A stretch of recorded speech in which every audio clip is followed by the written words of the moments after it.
জন যুবক ছিলেন জালিম বাদশার দরবারে, তারা গোপনে গোপনে ইবাদত বন্দেগী করতেন।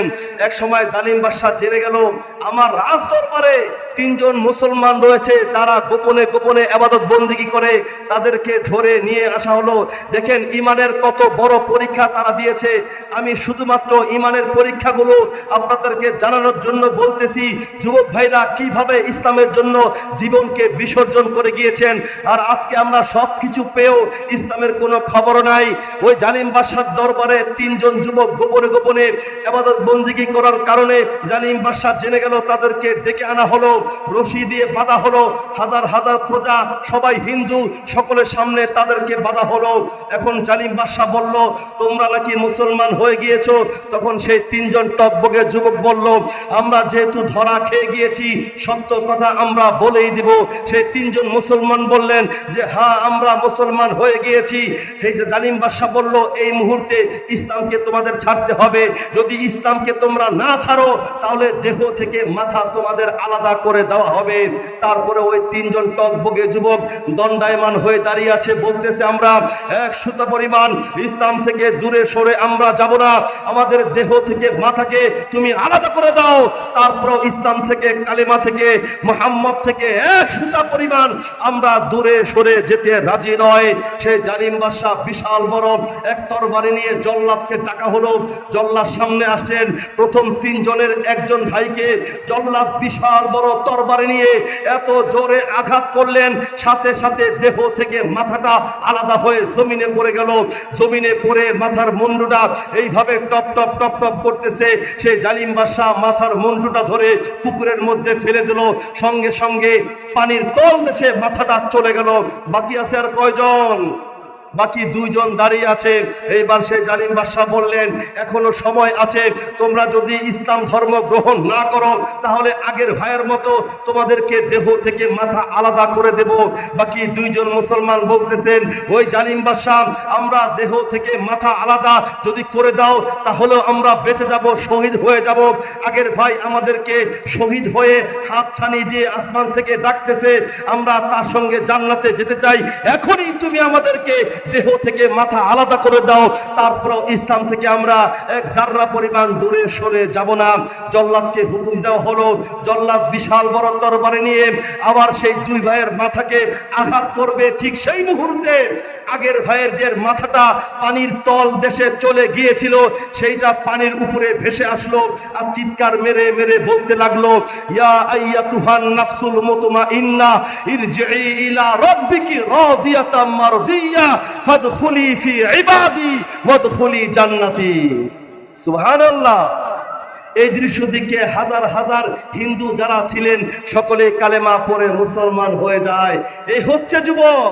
ওরে ভাই আমাদের এই পাকিস্তানে এই তো গত 2 বছর আগে একজন মহিলা কিশোরী বোন ছিল, তার নাম ছিল মুস্কান। পর্দাকে নষ্ট করে দিয়েছে কলেজ ভার্সিটির মাঠে। পর্দা চলবে না, পর্দাকে হেফাজত করার জন্য, নিজের ইজ্জতকে, পর্দাকে হেফাজত করার জন্য একজন বোন, আপনাদের কি মনে আছে গত 2 বছর আগে কলেজ বিশ্ববিদ্যালয়ের মাঠের মধ্যে স্লোগান দিয়েছিলেন নারায়ে তাকবীর বলে। তার কণ্ঠের সাথে আল্লাহু আকবারের ধ্বনির সঙ্গে সঙ্গে পুরো পৃথিবীর 200 কোটি মুসলমান এমন ভাবে আল্লাহু আকবার বলেছিলেন ইহুদি নাসারাদের তখতে তাওজগুলো থর থর করে কাঁপা শুরু হয়ে গেছিল। সেই স্লোগান আমরা চাই, সেই স্লোগান দিতে পারবো তো আমরা? নারায়ে তাকবীর, নারায়ে তাকবীর, আল্লাহু আকবার, নারায়ে তাকবীর, আল্লাহু আকবার, নারায়ে তাকবীর, আল্লাহু আকবার, নারায়ে তাকবীর, আল্লাহু আকবার, নারায়ে তাকবীর, আল্লাহু আকবার, নারায়ে তাকবীর, আল্লাহু আকবার, নারায়ে তাকবীর, আল্লাহু আকবার, নারায়ে তাকবীর, আল্লাহু আকবার।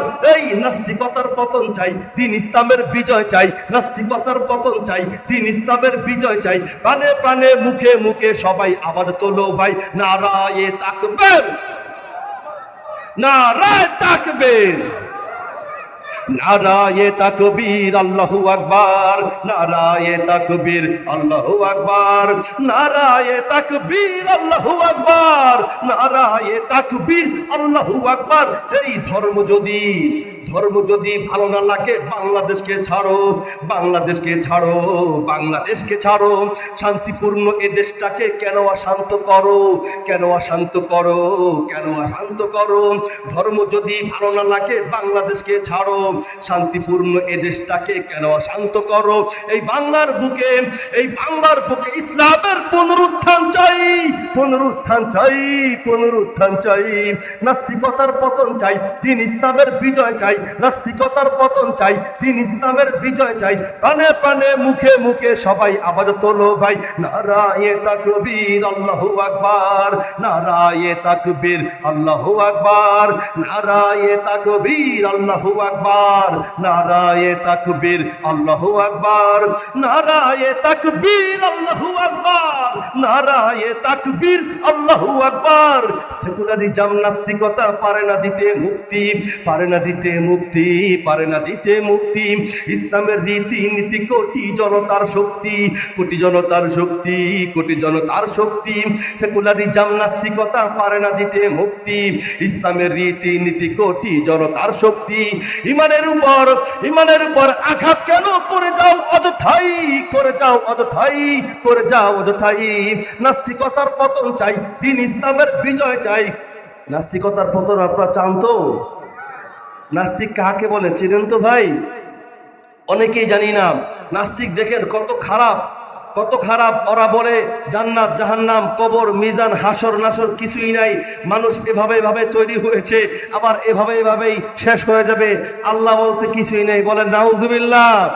এই সমস্ত নাস্তিকরা আমাদের কলেজ ভার্সিটির ছেলেদেরকে এমনভাবে আস্তে আস্তে কনভার্ট করে, যারা ভালো রেজাল্ট করে দুনিয়ার মধ্যে তাদেরকে টার্গেট করে করে নাস্তিক্যবাদের দিকে নিয়ে যায়। এই জন্য আমাদের সন্তানদেরকে খেয়াল রাখতে হবে। আমরা পারবো তো? নিজের সন্তান কোন দিকে যাচ্ছে এই খেয়াল রাখতে পারবো তো ভাই? কিভাবে পারবেন? সন্তানরা তো কথাই শোনে না। আগের সময় কথা শুনতো, আগের একটা জামানায় ছিল। বর্তমান সময়ে ছেলে বাপের কথা শোনে না, বাপেও ছেলের হক অনেক সময় পূরণ করে না। ঠিক কিনা জোরে কোন?